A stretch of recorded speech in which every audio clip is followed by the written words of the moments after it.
do chicken stew, y'all? It's the copper-colored king back with some more short stories, and in this one we about to talk about the Dawes rolls and how the census takers in the United States used it to reclassify American Aboriginals into African Americans, causing millions of people to lose track of their family's ancestry. Hold on, because this one is going to shake the room.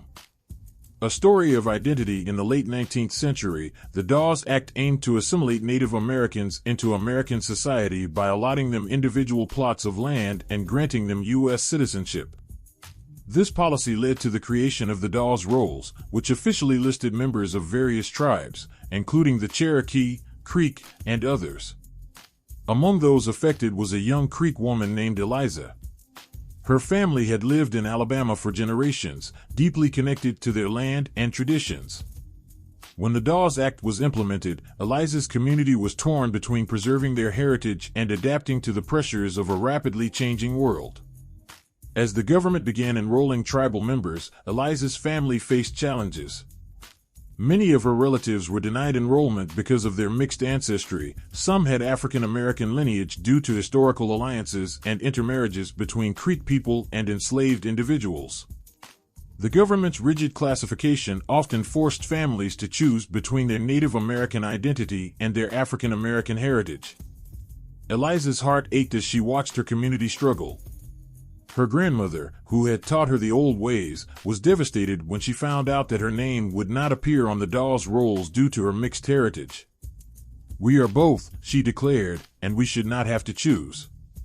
Determined to honor her grandmother's legacy, Eliza began to document the stories of her people. She spoke with elders, recorded their histories, and collected photographs. Through her efforts, she created a tapestry of identity that celebrated both her Creek roots and her African American lineage. As the years went by, Eliza's work became a symbol of resilience.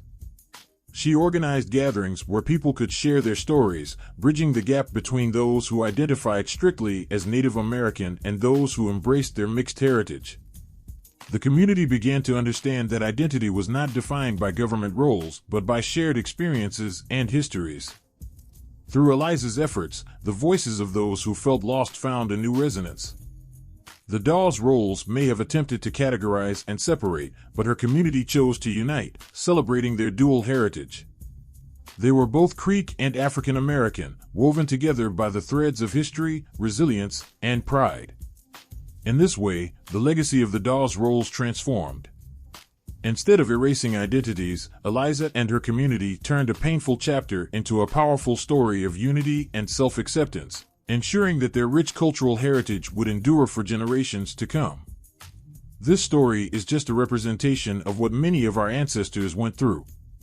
Truth is, we have the blood of the American Aboriginal flowing through our veins.